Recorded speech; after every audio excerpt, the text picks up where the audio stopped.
আসসালামু আলাইকুম, শুভ সকাল। আজকে 17 ডিসেম্বর। এই যে যে রাস্তা ধরে হাঁটছি, এই রাস্তাটা কিন্তু একেবারে প্লেন একটা রাস্তা, রিসেন্ট করেছে রাস্তাটা। এবং আমি যে এলাকায় থাকি, এলাকাটা হচ্ছে নাম উত্তরখান পুরানপাড়া বা উত্তরখান চারাগিপাড়া। তো এই এলাকাটা খুবই আগে ছিল ইউনিয়ন পরিষদ, এখন সিটি কর্পোরেশন হয়ে গেছে। তো এই রাস্তাটা নতুন হয়েছে। আবার যে টপিক নিয়ে কথা বলবো ওই টপিকে আসতেছি, কিছু জিনিস দেখায়নি। আর এই যে রাস্তাটা হচ্ছে, এই রাস্তাটা হচ্ছে যে সরেজের পাইপ বসছে, ড্রেনের স্ল্যাব বসছে। তো এই রাস্তাটা ওই রাস্তাটার মতোই হবে। তো এখন কথা হচ্ছে গিয়ে যে সিটি কর্পোরেশনের হোল্ডিং ট্যাক্স ধার্য করা হয়েছে এবং এককালীন প্রায় সেই 2018 সাল থেকে সিটি কর্পোরেশনের হোল্ডিং ট্যাক্স নেওয়ার একটা পরিকল্পনা করছে এই এলাকার সিটি কর্পোরেশন। কিন্তু 2018 সাল থেকে এইরূপ সিটি কর্পোরেশনের কোনো সুবিধা কিন্তু আমরা পাচ্ছিলাম না। বাট সিটি কর্পোরেশনের যে হোল্ডিং ট্যাক্স, সেই হোল্ডিং ট্যাক্স আমাদের কাছে ধার্য করা হচ্ছে। তো এটা নিয়ে অনেক মামলা হচ্ছে, রিট হচ্ছে, পিটিশন হচ্ছে।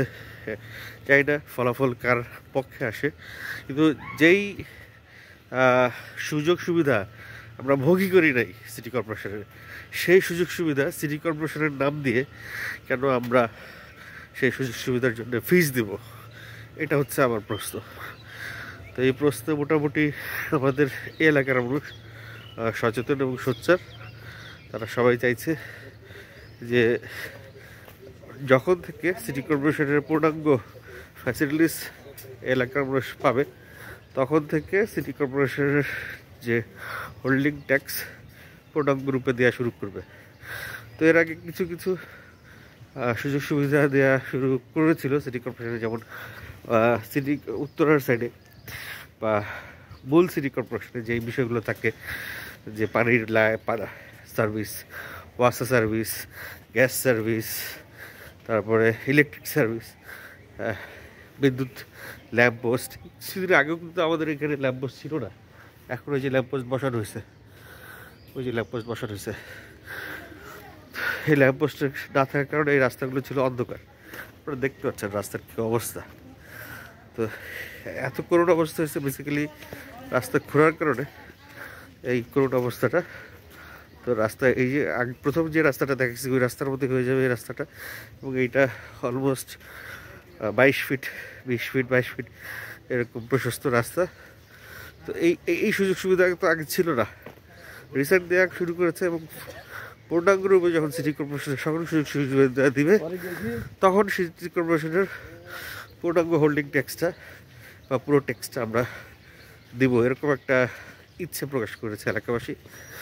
সো লেটস সি কী হয়। আর 16 ডিসেম্বর থেকে আবার মর্নিং ওয়াকটা শুরু করেছি। আজকে 17 ডিসেম্বর। চলেন রেগুলার আপনাদের সঙ্গে থাকতে পারি কিনা, মর্নিং ওয়াকে বেরোতে পারি কিনা, কারণ প্রাতরাশটা খুব প্রয়োজন। সকালবেলার এই হাঁটাটা, সকালবেলার হাওয়াটা, এটা খুবই প্রয়োজন। এবং বরাবরের মতো আবারও বলছি যে সকালবেলা হাঁটলে, হাঁটাহাঁটির অভ্যাস থাকতে অনেক রোগ থেকে মুক্তি মেলে। সো চেষ্টা করুন আপনারাও একটু ঘর থেকে বেরোতে, সকালের আলো বাতাসটা গায়ে লাগাতে। এবং দিনটাও কিন্তু অনেক বড় হয়ে যায়, দিনটাও অনেক বড় হয়ে যায়, কাজ করারও অনেক সুযোগ থাকে, অনেক কাজ করতে পারবেন। সো আজকে পর্যন্ত এই কন্টেন্টের বড় করবো না।